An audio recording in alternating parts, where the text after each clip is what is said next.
Well, as a personal background, I became a social worker, but before that, I was a communication major. And it's kind of interesting when we talk about how we communicate.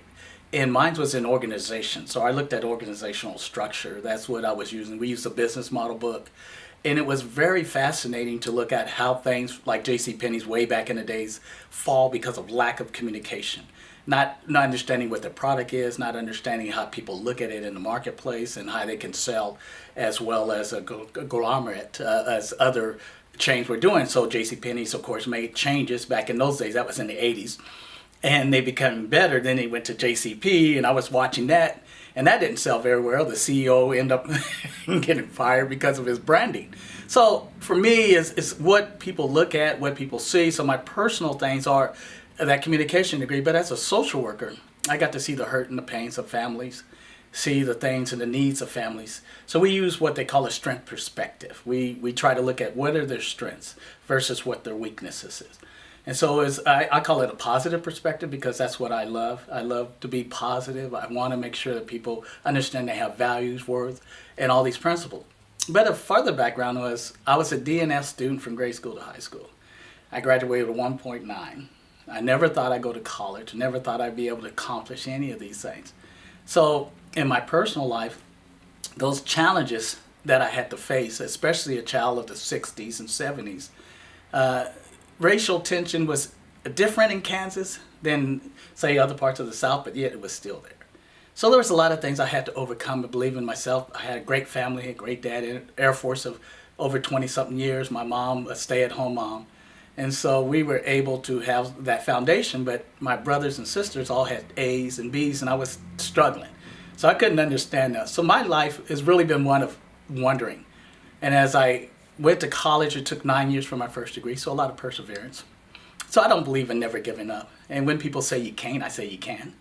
And so those are the things of my personal life. And so in those things, I've been on the commission for race development for the police department in Topeka. I've been on the Head Start as fatherhood. I was on that coalition to 2000 on.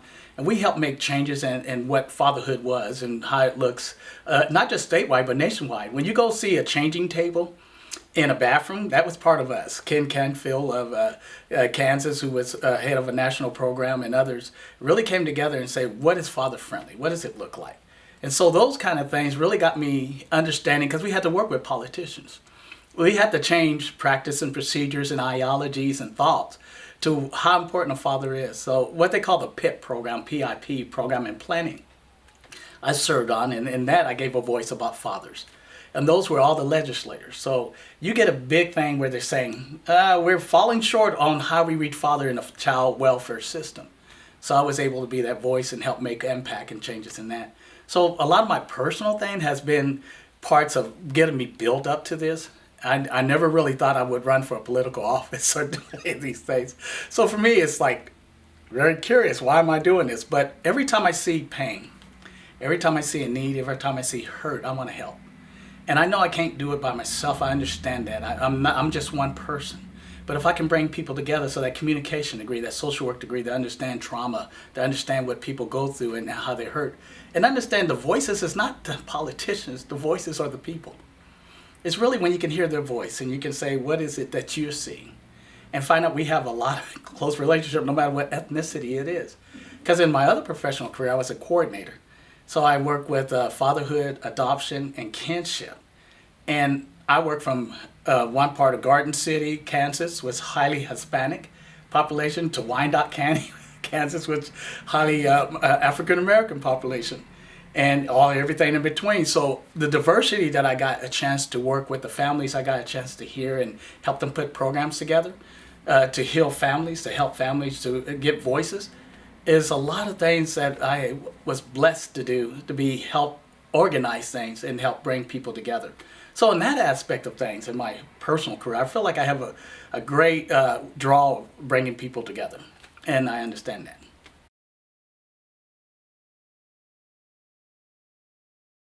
Well, my first one is safety.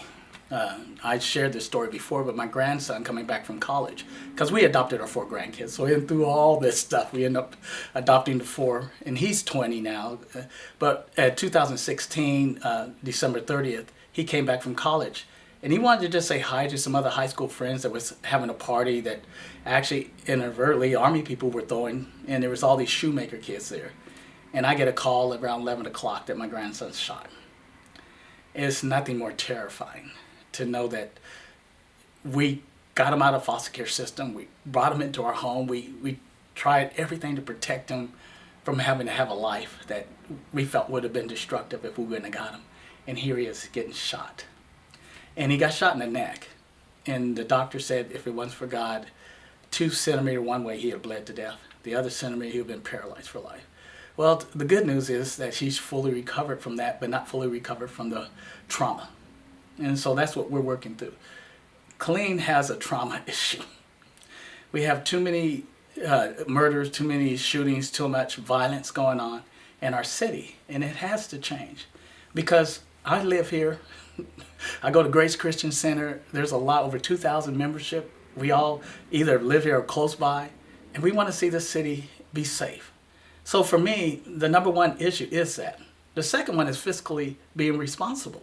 That all the programs working for a nonprofit, I understand grants.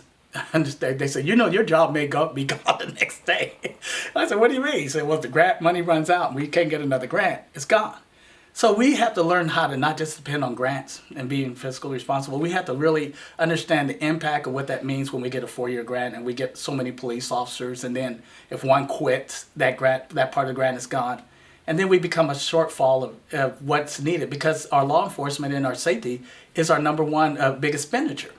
So we have to really make sure that we're going to protect the families and the system, and how do we continue to grow that? Well, that's one of the number one tackles for me, safety.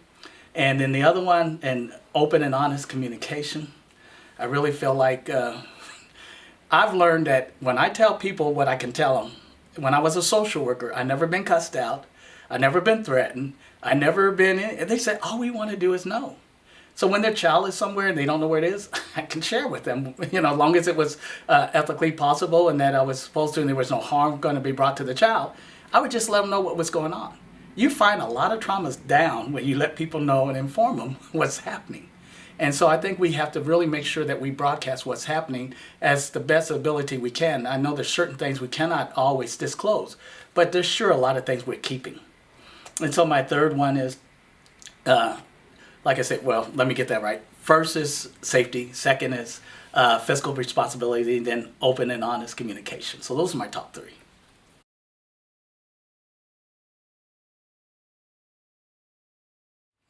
Well, I'm always been called different. So, as a 60-year-old young man, as I call myself, I've always find to go against the grain. And there's nothing wrong with going against the grain as long as it's ethical and moral and it's right. I've never been one who conformed to everything else. So my campaign's going to be different. Everything else I do, I'm going to want to hear the people who are really going to vote. We have 3% of the population that actually comes out on most of these elections to vote. We have over 150,000 in our population here in Killeen, Texas. So if somehow the people can understand the power of their voice, the power that they actually have to make changes in our system, then I believe they will come out. So for me, my distinguish is I'm fine. I substitute teach high school. I love it where people say, whoa. I said, man, those are the kids that remind me of myself and not the kids that I grew up with. What if we're not going to make an impact on them and we just say it's hopeless? And what is the chance? Because they're going to grow up and they're going to be out of school and they're going to impact our city one way or the other.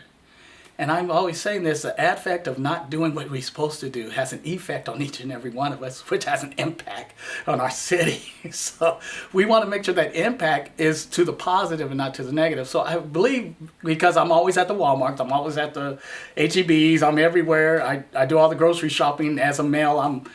My dad was a grocery shopper. I do the cooking. At 35 years of marriage, my wife would tell you, I love to cook. I love to do the grocery shopping, maybe because I was brought up that way.